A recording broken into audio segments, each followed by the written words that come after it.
പ്രതാപശാലിയായി നിൽക്കുമ്പോൾ തന്നെ തെരഞ്ഞെടുപ്പിൽ പരാജയം ഉണ്ടായിട്ടുണ്ട്.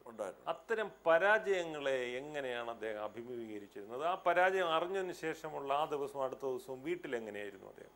ഒരിക്കലും ഒരു പരാജയവും പരാജയമായി കണ്ടിട്ടില്ല. അത് തൻ്റെ പരാജയമല്ല എന്ന് വിശ്വസിക്കുന്ന ആളായിരുന്നു. രാഷ്ട്രീയത്തിലുണ്ടായിട്ടുള്ള പരാജയങ്ങൾ, രാഷ്ട്രീയത്തിലാണ് പരാജയം ഉണ്ടായിട്ടുള്ളത്, സമുദായ കാര്യങ്ങളിൽ പരാജയം ഉണ്ടായിട്ടില്ല. രാഷ്ട്രീയത്തിലുണ്ടായ പരാജയങ്ങളെല്ലാം രാഷ്ട്രീയ പാർട്ടിക്കുണ്ടായ പരാജയമാണ്, താനെന്ന് പറയുന്ന വ്യക്തിക്കുണ്ടായ പരാജയമാണെന്നുള്ള വിശ്വാസം അദ്ദേഹത്തിനില്ലായിരുന്നു. അതുകൊണ്ട് ഒരിക്കലും പരാജയം ഒരു പരാജയമായി കാണുകയോ അതുകൊണ്ട് വിഷമിക്കുകയോ ദുഃഖിക്കുകയോ ചെയ്ത് ഞങ്ങൾ കണ്ടിട്ടില്ല.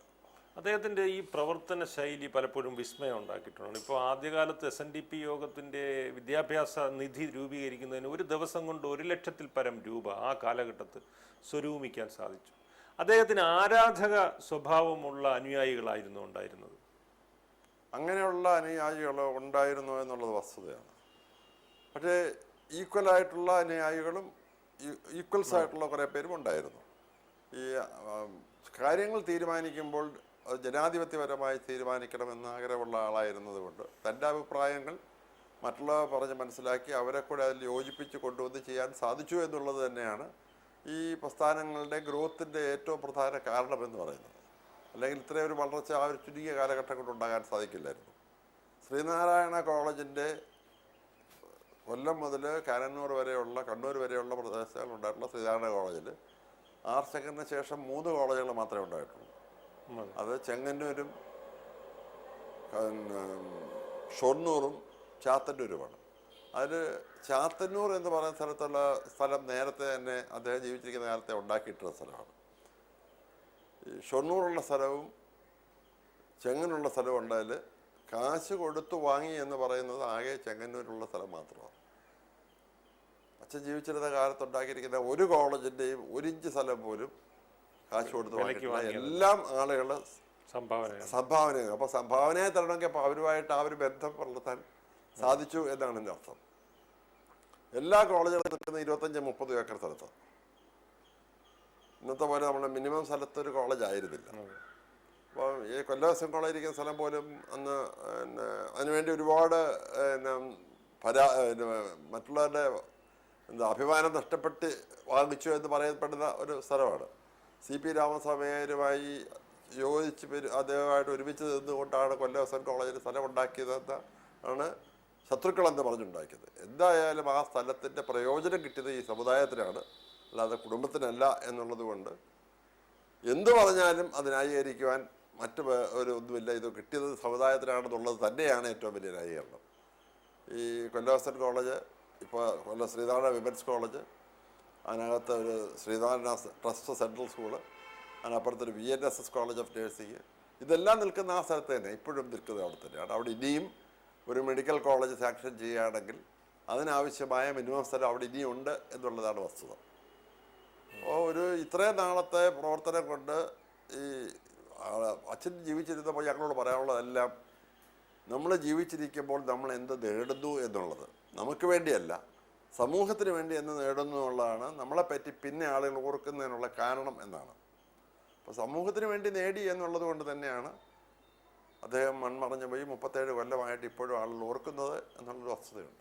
താങ്കളെക്കുറിച്ചുള്ള അദ്ദേഹത്തിൻ്റെ എന്തായിരുന്നു സങ്കല്പവും സ്വപ്നവും? അത് സഫലീകരിച്ചു? എന്തായിരുന്നു സങ്കല്പം എന്ന് വെച്ചാൽ എന്നോട് പറഞ്ഞിട്ടില്ല. പിന്നീട് സഫലീകരിച്ചോ എന്ന് ചോദിച്ചാൽ ഞാനൊരു അച്ഛനായപ്പോൾ എനിക്ക് തോന്നുന്നു സഫലീകരിച്ചിട്ടില്ല എന്ന്. ഒരിക്കലും പക്ഷേ രാഷ്ട്രീയത്തിലോ സമുദായത്തിലോ പ്രവർത്തിക്കുന്നത് അച്ഛന് താല്പര്യമില്ലായിരുന്നു. അച്ഛൻ മരിച്ച ഏതാണ്ട് 6 കൊല്ലം കഴിഞ്ഞതിന് ശേഷമാണ് ഞാൻ SNDP യോഗത്തിലും SN ട്രസ്റ്റിലുമൊക്കെ പ്രവർത്തന മേഖലയിലേക്ക് വരുന്നത്.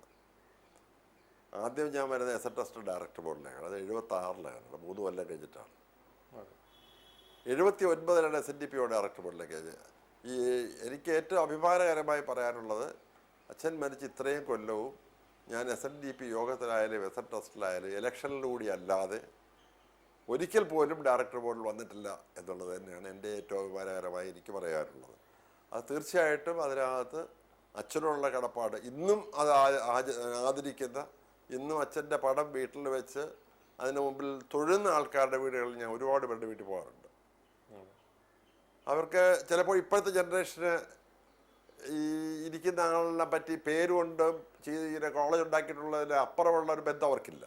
പക്ഷെ അവരുടെയൊക്കെ പേരൻസിന് വലിയ ബഹുമാനവും സ്നേഹവും ഭക്തിയുമുള്ള ആൾക്കാർ ഒരുപാട് പേരുണ്ട്. അത് നേരത്തെ ഈ ഭക്തി ഉള്ള ആളുകളെ കൂടെ ഉണ്ടാണെന്ന് വെച്ചാൽ ഒരുപാട് പേരുണ്ടായിരുന്നുള്ള വസ്തുത ഇന്ന് ഞാൻ SNDP പ്രവർത്തന മേഖലയിൽ വന്നതിന് ശേഷമാണ് ഞാനത് കാണുന്നത്. ഞാൻ ഈ വീടുകളിൽ വോട്ട് ചോദിക്കാനും ഒക്കെ ചെല്ലുമ്പോൾ ഇപ്പോഴും അത് ആദരിക്കുന്ന ആൾക്കാർ ഒരുപാട് പേരുണ്ട്. അതെ.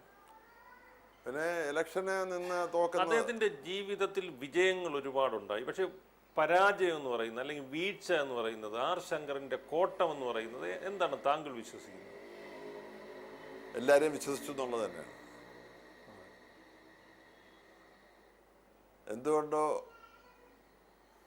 കൂടെ നിന്നവരെ അസസ് ചെയ്യുന്നതിൽ അച്ഛന് തെറ്റ് പറ്റിയിട്ടുണ്ട് എന്നെനിക്ക് തോന്നുന്നുണ്ട്. ഒന്നീ അസസ്മെൻറ്റിൽ തെറ്റായിരിക്കാം, അല്ലെന്നുണ്ടെങ്കിൽ ആ അസസ്മെൻറ്റ് കൊണ്ട് മാത്രമേ ഇതൊക്കെ നേടാൻ സാധിക്കുകയുള്ളൂ എന്നുള്ളത് കൊണ്ടായിരിക്കാം അസസ്മെൻറ്റിൽ ഒരു തെറ്റുണ്ടായിരുന്നെന്നാണ് എനിക്കിത് പിന്നീട് തോന്നിയിട്ടുള്ളത്. അദ്ദേഹം മുഖ്യമന്ത്രി സ്ഥാനത്ത് നിന്ന് ഒഴിയേണ്ടി വന്ന സാഹചര്യം താങ്കൾ എങ്ങനെയാണ് വിലയിരുത്തുന്നത്? അന്ന് അദ്ദേഹത്തിന് അത് വിഷമം ഉണ്ടാക്കിയിട്ടുണ്ട്? ഇല്ല, അന്ന് നമ്മൾ അതിൻ്റെ ഡീറ്റെയിൽസിലേക്ക് പോകേണ്ട എന്നുള്ള അഭിപ്രായമാണ് എനിക്കുള്ളത്. എങ്കിലും അന്ന് ചില പ്രത്യേക സാഹചര്യങ്ങളിൽ ചില പ്രത്യേക വ്യക്തികളെ കണ്ടാൽ മുഖ്യമന്ത്രിയായി തുടരാം എന്ന്, അത് അച്ഛൻ്റെ ഇത് തന്നെ ഞങ്ങൾ കേട്ടുള്ളതാണ്, തുടരാം എന്നുള്ള സന്ദർഭം വന്നപ്പോൾ എനിക്ക് ആർ ശങ്കറിൻ്റെ ആരെ വേണമെങ്കിലും പോയി കാണുകയോ സംസാരിക്കുകയോ ചെയ്തതിന് ബുദ്ധിമുട്ടില്ല. പക്ഷെ കേരളത്തിൻ്റെ മുഖ്യമന്ത്രി പോയി അങ്ങനെ ആളുകളെ കണ്ടിട്ട് ആ സ്ഥാനം നിലനിർത്തേണ്ട കാര്യമില്ല എന്നുള്ള വിശ്വാസക്കാരനായിരുന്നു. അന്നത് ചെയ്തില്ല എന്നുള്ളത് ഹിസ്റ്ററി പിന്നെ പറയുന്ന സംഗതിയാണ്. അത് ബുദ്ധിപരമാണോ അല്ലയോ എന്നുള്ള ചോദ്യം നമുക്കിപ്പോൾ ഉത്തരം പറയാൻ സാധിക്കില്ല. ഇപ്പോഴത്തെ പോളിറ്റിക്സിൽ അത് ബുദ്ധിപരമല്ല. പക്ഷെ അന്നത്തെ പോളിറ്റിക്സിൽ അത് ആത്മാഭിമാനത്തിൻ്റെയും ഒക്കെ പ്രശ്നമായിരുന്നു.